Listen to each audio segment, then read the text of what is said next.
Hi, good morning, guys. Welcome to Pandu English Academy. I am Bhagirath Godara with new video. आज हम class 8th के third lesson why do we need a parliament की study करेंगे। हम आज पढ़ेंगे कि पार्लियामेंट की आवश्यकता क्यों पड़ती है, पार्लियामेंट क्या है, पार्लियामेंट किन लोगों से मिलकर के बनती है, पार्लियामेंट कैसे रन की जाती है, पार्लियामेंट को रन करने वाले कौन होते हैं, इसमें क्या क्या कार्यक्रम, क्या क्या क्रियाकलाप, क्या क्या एक्टिविटीज होती हैं, इन सब की स्टडी हम करेंगे, है ना।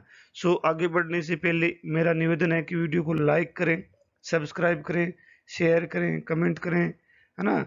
अपने फ्रेंड में शेयर करें, उनसे फॉलो भी करवाएं। वीडियो को पूरा देखें, बेल आइकन जरूर दबाएं ताकि आपको रेगुलर नोटिफिकेशन मिलते रहें। सब्सक्राइब करें। आगे देखते हैं। Vote is parliament. सबसे पहले हमारा क्वेश्चन ये है, पार्लियामेंट ध्यान से पढ़ें। हम जिसे पार्लियामेंट अपने देश में कहते हैं, दूसरे देशों में इसके अलग अलग नाम है।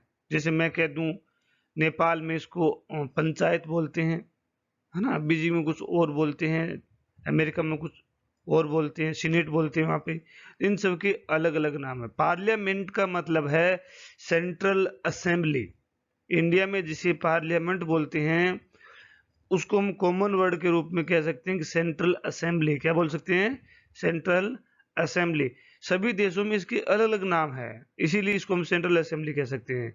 So parliament is a place, ऐसा स्थान है जहां पर देश के चुने हुए नेता एक जगह बैठ करके लॉ मेकिंग का कार्य करते हैं। कानून बनाना, कानून को व्यवस्थित करने का कार्य करते हैं, उसे बोलते हैं पार्लियामेंट। बाकी हम इसकी डेफिनेशन भी पढ़ेंगे, देखते हैं। Parliament is central assembly where the matters are discussed. मैंने अभी बताया था parliament is a central assembly जहां पर मैटर्स को डिस्कस किया जाता है। And laws are made for public wellbeing, और लोगों के लिए कानून बनाए जाते हैं, कानून व्यवस्था को बनाए रखने, लॉ एंड ऑर्डर को मेंटेन रखने, देश में पीस को बनाए रखने के लिए लॉ बनाए जाते हैं। In India parliament is made of president, Lok Sabha, Rajya Sabha. इस बात का ध्यान रखना है, भारत में जो पार्लियामेंट बनती है वो लोकसभा से बनेगी, उसमें लोकसभा के सदस्य सम्मिलित होंगे, उसमें राज्यसभा के सदस्य सम्मिलित होंगे, उसमें पार्लियामेंट प्रेसिडेंट होंगे।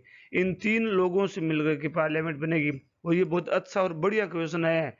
आरएस आईएएस के एग्जाम में, एसएससी के एग्जाम में, बैंक के एग्जाम में ये क्वेश्चन मोस्टली पूछा जाता है।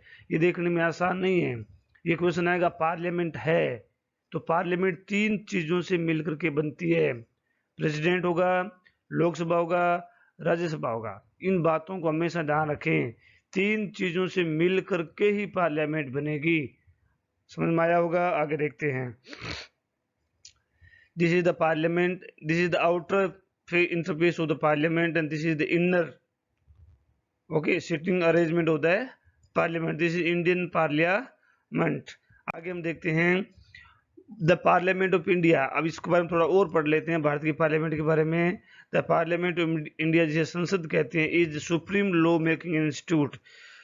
लॉ मेकिंग, देश में कानून बनाने की जो इंस्टीट्यूट है वो पार्लियामेंट है, supreme law making institute. It has to houses, मैंने बताया था इसके दो हाउसेज होते हैं, the Rajya Sabha, the Lok Sabha. Rajya Sabha the council of state, Rajya Sabha को का दूसरा नाम है council of states, with the total strength of 245 members.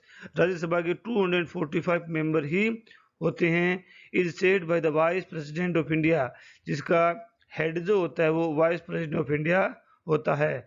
Lok Sabha house of peoples, house of peoples इसलिए कहते हैं क्योंकि इसमें जितने भी लोग आते हैं वो जनता के द्वारा डायरेक्ट इलेक्टेड लोग आते हैं, डायरेक्ट चुने हुए लोग आते हैं। राज्यसभा के अंदर इनडायरेक्ट इलेक्टेड लोग आते हैं। With a total member of 545 member is preside by the speaker. अब लोकसभा का जो हेड होता है वो स्पीकर होता है। कौन सा होता है? स्पीकर होता है। तो आई थिंक आपको ये समझ में आया होगा कि राज्यसभा जो कि काउंसिल ऑफ स्टेट्स कहलाती है, 245 मेंबर हैं जो इनडायरेक्टली इलेक्ट होते हैं। ध्यान से पढ़िए, स्टेट वाइज इनडायरेक्टली इलेक्ट होते हैं, स्टेट को रिप्रेजेंट करते हैं। ये जो होते हैं जनता को रिप्रेजेंट नहीं करते हैं, ये सेंट्रल गवर्नमेंट से स्टेट की क्या मांग है उसको उसको वहाँ क्लियर करते हैं कि हमारे स्टेट का ध्यान रखा जाए, हमारे स्टेट को ये चीज़ें दी जाए। इसीलिए इसको काउंसिल ऑफ स्टेट्स कहा जाता है। इन लोगों का इलेक्शन जो होते हैं, जिन लोगों को हम चुनते हैं, एमएलए जिनको हम बनाते हैं, वो एमएलए इनको चुनते हैं। राजस्थान में जो एमएलए का इलेक्शन होता है, एमएलए जो होते हैं वो राज्यसभा के सदस्यों का इलेक्शन करते हैं। राजस्थान से राज्यसभा की 3 सीटें हैं, 10 सीटें हैं, और लोकसभा की 25 सीटें राजस्थान से हैं। लोकसभा के जितने भी मेंबर होते हैं उनका हम डायरेक्ट इलेक्शन करते हैं, हम अपने अपने हाथों से अपना वोट दे करके उनको चुनते हैं। जबकि राज्यसभा के सदस्यों का इलेक्शन हम नहीं करते हैं, हम जिन्हें वोट देते हैं वो लोग उनको चुनते हैं। आई थिंक ये बात समझ में आई होगी। आगे देखते हैं, ऑब्जेक्टिव ऑफ रिप्रेजेंटेटिव्स का मतलब जो हम नेता चुनते हैं उनका उद्देश्य क्या है। टू क्रिएट डेमोक्रेटिक गवर्नमेंट, इसलिए होता है कि हम एक डेमोक्रेटिक गवर्नमेंट बना सकें, तभी तो डेमोक्रेसी बनेगी ना, क्योंकि जनता का शासन होगा। डिसाइड द पार्टिसिपेशन पीपल, इसलिए भी हम वोट लोगों को चुनते हैं ताकि लोगों का पार्टिसिपेशन, लोगों की गवर्नमेंट को रन करने में जो हिस्सेदारी है वो बनी रहे, लोग पार्टिसिपेट करते रहें। To create just trust among people toward the government, और लोगों के बीच में लोगों का सरकार के प्रति विश्वास भी बना रहे। जब हमारे में से लोग वहाँ चुन करके जाएंगे तो वो ये समझेंगे कि सरकार कैसे रन होती है, तो वो अपने लोगों को बताएंगे सरकार को रन करने के लिए ये चीज़ें ज़रूरी होती हैं, जिससे कि हमारे सरकारी जो सिस्टम है उसको हम अच्छी तरह से जान पाएंगे, और ताकि सरकार में हमारा विश्वास बना रहे। मेक द सिस्टम इफेक्टिवली इफेक्शंस, और जो भी सिस्टम गवर्नमेंट का है, जो भी लो बॉडीज गवर्नमेंट की है, उनको इफेक्टिव बनाने के लिए रिप्रेजेंटेटिव्स, हमारे चुने हुए लोगों की जरूरत पड़ती है। आई थिंक ये सब चीजें समझ में आई होगी। आगे और बढ़ते हैं। पीपल एंड रिप्रेजेंटेटिव्स, पीपल आम लोग जो होते हैं और जिनको हम चुनते हैं उनका क्या रिलेशन है, उनके बीच में इंटर रिलेशन क्या है, उस बात को हम देखेंगे।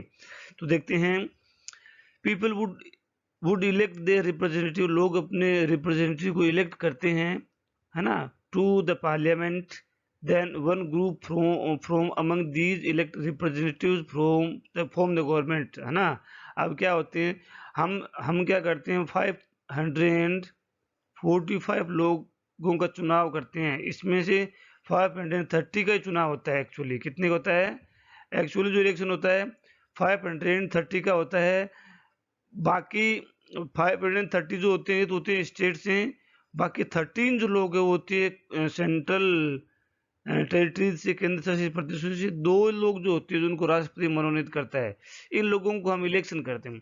अब ये लोगों में से जिन लोगों के पास में 270 से ऊपर, मैं कह दूं 50% से ऊपर, अब आप 245 का 70 कर लें, 50 कर लें, 50% से ऊपर जो लोग आते हैं, ऊपर जो लोग होते हैं जिनके पास, जिस ग्रुप में ज्यादा है, ग्रुप का मतलब पार्टी, जैसे भाजपा के पास में, कांग्रेस के पास में, अब जिनके पास में 50% से ज्यादा मेंबर हैं, ज्यादा रिप्रेजेंटेटिव्स हैं, एमएलए एमपीज हैं, वो अपनी सरकार बनाएगा। तो वो क्या करते हैं, one group form among these representatives to form government, ये क्या करते हैं, गवर्नमेंट बनाते हैं।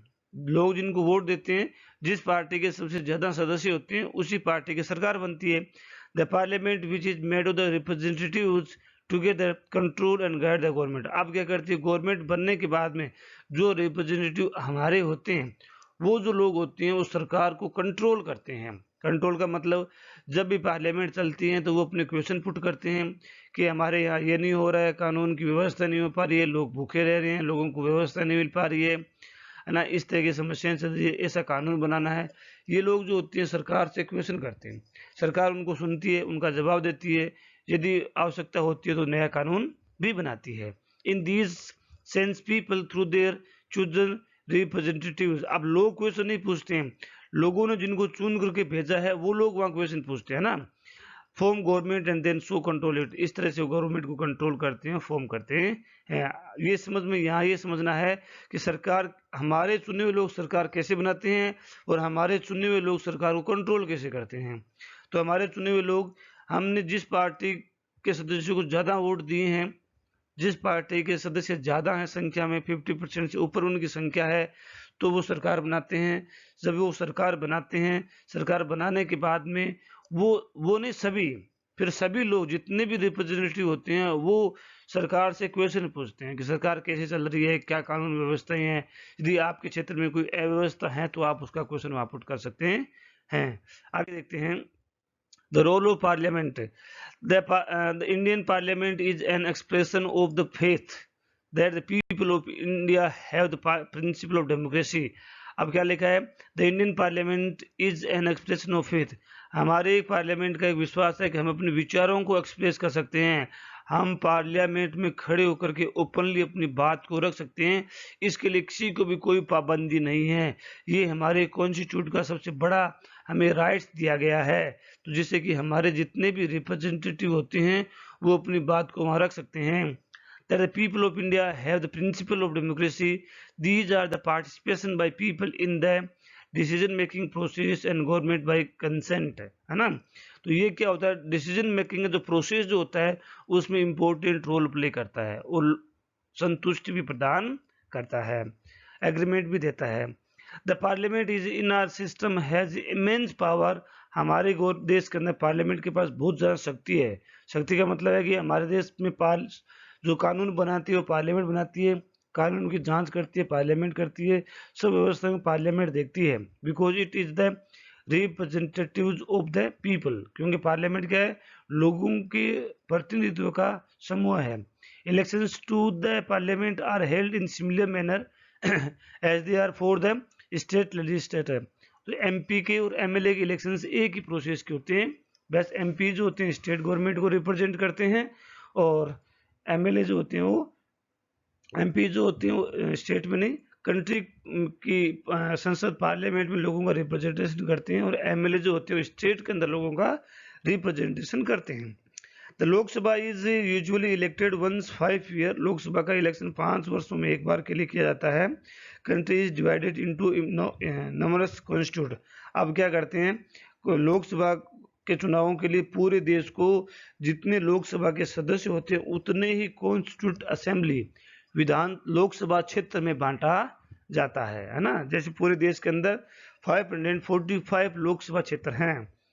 Each of these constituencies elect 1 person to the parliament. और जितने भी कॉन्स्टिट्यूएंसीज है उनमें से एक आदमी का चुनाव होते हैं। खड़े उसमें कितने ही हो सकते हैं, खड़े उसमें कितने ही हो सकते हैं, लेकिन चुनाव एक आदमी का होगा। आई थिंक ये भी आपको समझ में आया होगा। आगे और देखते हैं role of parliament. Once elected these candidate become member of the parliament और एमपीज। जिनका हम चुनाव कर देते हैं 545 का, वो चुनने के बाद में एमपीज बन जाते हैं। एमपी का मतलब मेंबर ऑफ पार्लियामेंट के बन जाते हैं। These MPs together make a parliament. ये लोग बन करके मिल करके संसद बनाते हैं, संसद का रूप बनते हैं। The parliament needs to perform the following actions to select the national government. अब जो भी लोग जो होते हैं जो इलेक्ट होकर जाते हैं वो केंद्रीय सरकार बनाते हैं। To control guide and inform the government. ये सरकार को इन्फॉर्म करते हैं, सूचना करते हैं, है ना, कंट्रोल करते हैं, गाइड करते हैं। इन्फॉर्म का मतलब उनके क्षेत्र में कुछ गड़बड़ है तो वो सूचना दे देते हैं, और लॉ मेकिंग कानून बनाने अपना योगदान देते हैं। आई थिंक ये सब चीजें आपको समझ में आई होगी। यदि वीडियो अच्छा लगा हो तो लाइक करें, सब्सक्राइब करें, शेयर करें, कमेंट करें, अपने फ्रेंड के बीच में शेयर करें, उनसे फॉलो भी करवाएं। मेरे इस चैनल पर क्लास 6 से 12 तक के एसएसटी और इंग्लिश के सभी लेसन्स के वीडियो और क्वेश्चन आंसर आपको मिलेंगे। इसके अलावा इंग्लिश ग्रामर में narration, modal, voice, tense, article सब चीज़ें आपको मिलेगी। इंग्लिश कंपोजिशन के अंदर article writing, speech writing, letter writing, essay writing, ये सब चीज़ें आपको देखने को मिलेगी। यदि वीडियो अच्छा लगा हो तो लाइक करें, सब्सक्राइब करें, शेयर करें, कमेंट करें। Thanks for watching, have a nice day.